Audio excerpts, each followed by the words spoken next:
Hai, Assalamualaikum warahmatullahi wabarakatuh dan selamat pagi. Bertemu lagi dengan saya, Julia Anugrah.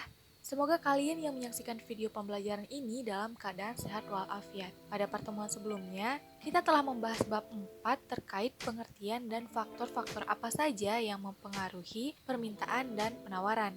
Nah, pada pertemuan kali ini kita akan melanjutkan materi tentunya masih tentang permintaan dan penawaran, yakni bagian hukum, kurva, serta bagaimana pergeseran dan pergerakan dari kurva permintaan dan penawaran tersebut.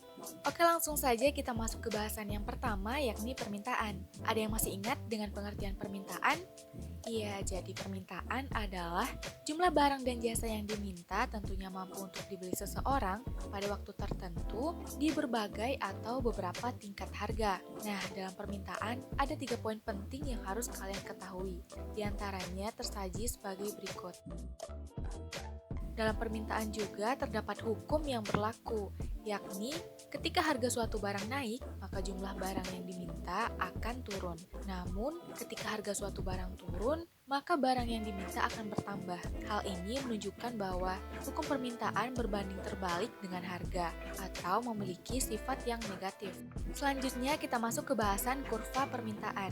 Kurva permintaan adalah kurva yang menunjukkan tempat titik-titik yang menggambarkan maksimum pembelian pada harga tertentu dengan anggapan ceteris paribus atau hal-hal selain harga dianggap tetap. Jika informasi permintaan disajikan dalam bentuk kurva, maka kita sebut sebagai kurva permintaan. Namun jika informasi terkait beberapa banyak suatu produk yang rela dibeli konsumen pada harga berbeda disajikan dalam bentuk tabel, nah hal ini dinamakan sebagai tabel permintaan atau daftar permintaan atau schedule permintaan. Nah, sekarang kita lihat. Bagian kiri menggambarkan tabel permintaan, sedangkan pada bagian kanan menggambarkan kurva permintaan, di mana kurva permintaan pada garis horizontal yang terdapat angka 10, 20, 30, dan seterusnya menjelaskan kuantitas atau jumlah yang diminta. Sedangkan garis vertikal yang terdapat angka 1, 2, 3, dan seterusnya itu menggambarkan harga dalam ribuan rupiah. Untuk tabel permintaannya sendiri terdiri atas 3 kolom, yakni kolom kombinasi, kolom harga, dan kolom kuantitas atau jumlah yang diminta konsumen. Kita ibaratkan saja jika barang yang diminta adalah buah jeruk. Pada kombinasi A, yakni ketika harga jeruk per kilo adalah 5.000, maka jumlah jeruk yang diminta sebesar 10 kilo. Sehingga pada kurva permintaannya kita bisa menggambarkan titik A yang menjelaskan tentang kombinasi A. Kalau kita perhatikan, titik A berada pada 5 dan 10 kan? Nah, 5 itu mendeskripsikan harga 5.000, sedangkan 10 mendeskripsikan jumlah yang diminta, yakni 10 kilo. Kemudian kita lanjut ke kombinasi selanjutnya, yakni kombinasi B, di mana harga jeruk ternyata mengalami penurunan dari yang awalnya 5.000, kini menjadi 4.000. Akibat penurunan tersebut, jumlah jeruk yang diminta pun meningkat menjadi 20 kilo. Hal ini sesuai dengan hukum permintaan yang berbanding terbalik dengan harga. Maka kita bisa membuat titik B pada kurva permintaan yang menggambarkan kombinasi harga 4.000 dengan kuantitasnya yakni 20 kilo. Selanjutnya pada kombinasi C, ternyata harga jeruk mengalami penurunan lagi menjadi 3.000, sehingga kuantitas yang diminta pun bertambah dari 20 menjadi 30 kilo. Maka kita bisa membuat titik C pada kurva permintaan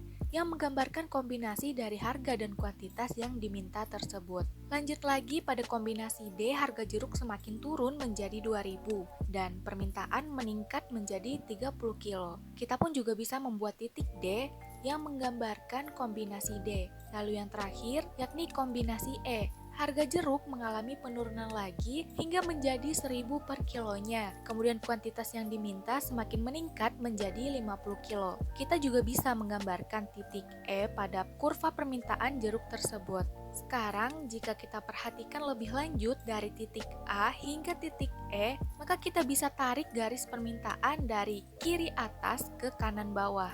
Berdasarkan pertemuan kemarin, kita juga sudah mengetahui jika permintaan itu bisa berubah dari permintaan yang tinggi terhadap suatu barang, namun bisa saja permintaan terhadap suatu barang tersebut mengalami penurunan. Nah, naik turunnya permintaan dipengaruhi oleh beberapa faktor, di antaranya harga barang itu sendiri, jumlah pendapatan, harga barang lain, cita rasa atau selera, ekspektasi konsumen, serta hari raya keagamaan dan masih banyak lagi.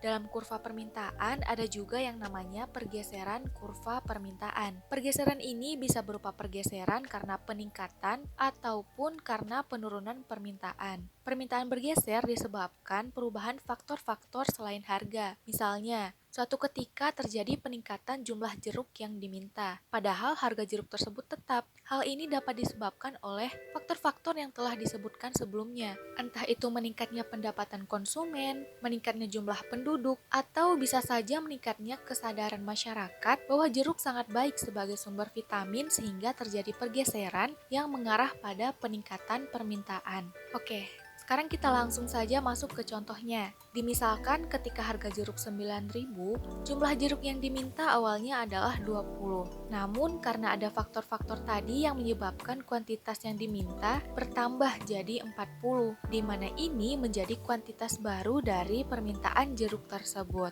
Sehingga kita bisa membuat dua titik pada kurva permintaan yang menggambarkan harga 9 atau 9.000, yakni titik 1 berada pada 9 dan 20, sedangkan titik 2 berada pada 9 dan 40. Lalu lanjut lagi ketika harganya mengalami penurunan menjadi 8.000, jumlah jeruk yang diminta pada awalnya adalah 30 kilo. Kini naik menjadi 50 kilo di kuantitas baru. Nah, kita juga bisa membuat dua titik pada kurva permintaan di harga 8 atau 8.000, yakni titik yang menghubungkan 8 dengan 30 kilo, serta 8 dengan 50 kilo. Dan begitu pula seterusnya hingga harga jeruk mencapai 4.000. Nah, dari tabel tersebut, kita bisa mengetahui bahwa kuantitas jeruk yang diminta mengalami peningkatan disebabkan harga jeruk yang terus menurun. Maka pada bagian kurva permintaan, kita bisa menarik garis permintaan baik permintaan awal maupun permintaan baru, sehingga kita bisa mengetahui ketika terjadi peningkatan permintaan, maka kurva permintaan akan bergeser ke kanan. Untuk pergeseran kurva permintaan bagian penurunan pun tidak jauh berbeda caranya dengan peningkatan permintaan yang kita pelajari tadi. Pada penurunan, kurva permintaan bergeser ke kiri. Cara menentukan kurvanya tentu mencari titik terlebih dahulu sebelum membuat garis di kurva permintaan. Selanjutnya kita masuk ke bahasan kedua, yakni mengenai penawaran. Penawaran dimaknai sebagai jumlah barang dan jasa yang tersedia dan ditawarkan oleh produsen ke konsumen pada setiap tingkat harga selama periode waktu tertentu. Pada penawaran berlaku hukum penawaran, yakni ketika harga naik maka penawaran akan meningkat dan sebaliknya apabila harga turun maka penawaran akan ikut menurun. Nah, hal ini menunjukkan bahwa hukum penawaran berbanding lurus dengan harga atau fungsinya itu positif. Kemudian untuk kurva penawaran sama seperti permintaan tadi. Bagian kiri menunjukkan tabel penawaran, bagian kanan menunjukkan kurva penawaran. Nah, di tabel penawaran terdapat 3 kolom, yakni terdiri atas kombinasi, harga, dan jumlah yang ditawarkan. Sedangkan pada kurva penawaran, pada sumbu X atau garis horizontal, terdiri atas 10, 20, 30, dan seterusnya. Nah, itu menunjukkan kuantitas jumlah yang ditawarkan. Sedangkan sumbu Y atau garis vertikal dari 1 hingga 5 menunjukkan harga. Untuk membentuk kurva penawaran pun sama, kita harus mencari titik yang menunjukkan kombinasi terlebih dahulu, yang nantinya dari titik-titik tersebut akan membentuk sebuah garis penawaran. Kita contohkan lagi dengan penawaran jeruk. Pada kombinasi A, ketika harga jeruk 1.000, maka jumlah yang ditawarkan pembeli hanya 20 kilo saja. Namun pada kombinasi B, yakni ketika harga 2.000, maka jumlah jeruk yang ditawarkan meningkat menjadi 30 kilo. Kita juga bisa membuat titik kombinasi tersebut di kurva penawaran, dan begitu pula sebaliknya, hingga kombinasi E. Karena kita sudah mengetahui letak titik kombinasi A hingga E, kita bisa menarik garis penawaran di mana ternyata ketika terjadi kenaikan harga, penawaran penjual akan meningkat. Sama halnya dengan permintaan, kenaikan maupun penurunan penawaran disebabkan oleh beberapa faktor. Di antaranya adalah harga barang itu sendiri, kemajuan teknologi, biaya produksi, persediaan sarana produksi, peningkatan jumlah produsen, dan harga barang lain.